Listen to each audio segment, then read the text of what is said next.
binabatikos kasi ni Inday Sara Duterte. Yung 20 pesos na bigas, di ho ba mga kababayan, mga boss chief amuser, nabanggit niya, bakit naman sa Visayas lang? Siyempre, kakaumpisa pa lang ho. Hindi naman agad-agad maipapakalat yung mga rice processing at chuchu. Di ba? Hindi naman pwedeng, isang buong Pilipinas, 20 pesos agad ang bigas. So, ang mangyayari dyan, BP, no? Uumpisahan sa isang lugar. Kung maisussustain, hahaba, lalawak, at hanggang sa maging buong Pilipinas. Di ba? Actually, para sa mga DDS lang naman yan eh. Sila lang naman eh. O yan, dyan. Sa mga taga-suporta nyo, yung 20 pesos na bigas. Di ba? Yan lang naman. At sila lang naman ang naghahanap ng 20 pesos na bigas. Di ba, Maestro Paul? Sabi dito, rinesba ka na siya ng palasyo. Stop the crab mentality. Kasi daw, mga kababayan, tiyempon-tiyempo daw po yung 20 pesos na bigas election. Sa lalong madaling panahon, alangan naman pahintuin pa pagtagal pa yan. Kung uubra ng ibenta, BP. Di ba? Atat na atat yung mga ka-DDS ninyo dito sa 20 pesos na bigas. Ngayon naman, naku, bakit ganyan? Sakto naman, taon naman sa politika. Sabi ko nga ho sa inyo, kung maibebenta na ng agad-agaran, para naman makakain na yung mga DDS. At hindi na malabnaw ang mga utak at kung ano-ano yung mga pinagkokomento. Iko-komento, adik ka, Mark, no? Ang iko-komento, naku, 500,000 daw ang bayad sa'yo ni Bongbong Marcos. Paulit-ulit yung ganun eh. Kaya iniisip mo, nakakakain pa kaya itong mga to? Dahil ang sigaw nila lagi 20 pesos na bigas. Malabnaw na siguro mga utak nito. Dahil wala nang pumapasok na sustansya. Di ba? Stop the crab mentality. Palace claps back at Sara Duterte criticism on 20 kilo rice program. Biruin mo, wala naman yatang naitulong si BP Sara dyan sa 20 pesos na bigas. No? May nagagalit. May nagagalit sa comment section sa TikTok. Wala nang naitulong sa 20 pesos na bigas, mga kababayan. Naku, puro reklamo pa ho ang sasabihin. Ito pa, para mas maipaliwanag at maipakita ko sa inyo kung ano yung sinasabi nating puro reklamo, si Inday Sara Duterte doon sa 20 pesos na bigas. Ito, panoorin nyo ho yan. Budol na naman nila yung mga tao sa 20 pesos per kilo. Binubudol daw yung mga tao sa 20 pesos na bigas. Dati, ang sabi niya, binudol nila ang taong bayan. May nakausap ako. Hindi daw kayang mangyari yung 20 pesos na bigas. Eto, nangyayari. Inuumpisahan. No? Tapos ngayon, binubudol pa din. Binubudol na naman nila ang tao sa 20 pesos na bigas. Saan ba pupunta, BP? Ang gusto, sila na lang ang magaling. Di ba? Imbis na, okay po. Nako, kahit na, kumbaga, hindi ako pabor kay BBM, pero eto, dahil nga po madaming mga kababayan natin ang makakakain ng murang bigas, ng murang kanin, maganda po yan. Kung yung tipo bang gano'n, kaya lang, laging negative ho eh. Di ba, sabi ni Paul Junior Galan, pumunta ka diyan sa Visayas, mag-uumpisa na o nag-uumpisa na ibenta ang 20 pesos na bigas. Kaya lang, kung nasa Luzon ka o Mindanao ka, kailangan mo mag-antay, no? Kailangan mapalago muna yung proyektong yun. Tuloy.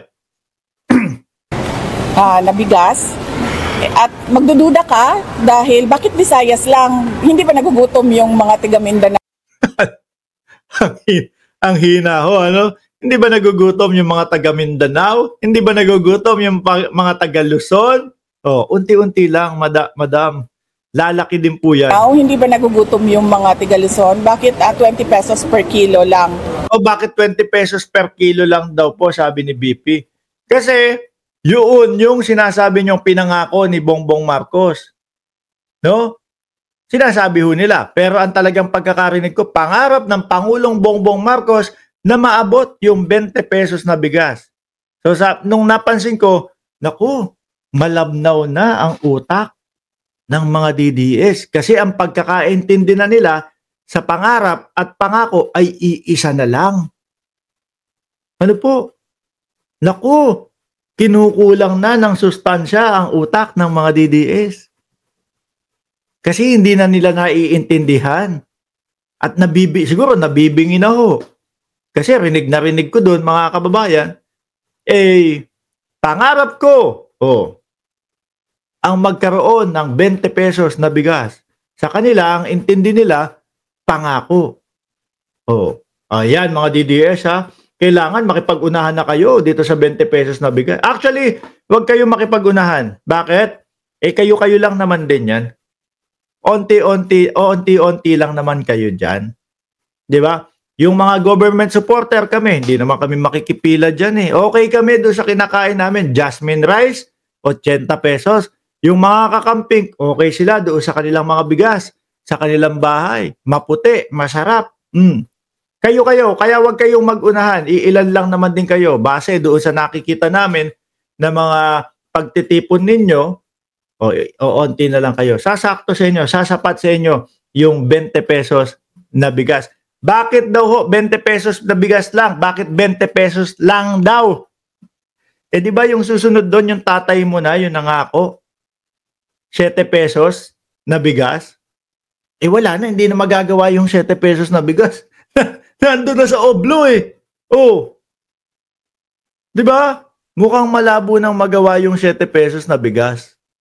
Nasa oblo na si dating Pangulong Duterte. Siya yung nangako nun. Dahil kung kay PBBM, pangarap na ang pagkakaintindi ninyo 20, pangarap, pagkakaintindi nyo pangako, hanggang 20, natutupad. Kaya masakit sa puso ni Inday Sara Duterte, naku, natutupad yung 20 pesos na bigas. Yari tayo. Diba? Kaya ngayon, binudol na naman o binubudol na naman ng gobyerno ang Pilipinas kasi na-achieve yung 20 pesos na bigas. Di ba, Inday? Dito sa Visayas. At bakit merong meeting sa Cebu Capitol ang lahat ng mga governors o karamihan ng mga governors sa Visayas? So baka may problema. May problema kapag kami meeting doon sa Visayas, may problema sa botante o sa boto. Yung alyansa. Saglit lang, BP Sara, ang natatandaan ko. No? Sila Gwendolyn Garcia, governor ng Cebu. Natatandaan ko todo suporta yan kay Pangulong Bongbong Marcos. Paano naman magkakaroon ng problema? Diyan sa boto. Di ba? Ulitin ko mga kababayan ha. Si BP kasi ayaw na lang ayaw na lang makipagtulungan sa gobyerno Nagmumukha ho talaga silang kontrabida dito, mga bossing. Kumbaga, pogosisyon. No? Nagmumukhang kontrabida kasi puro batikos doon sa mga na-achieve ng gobyerno.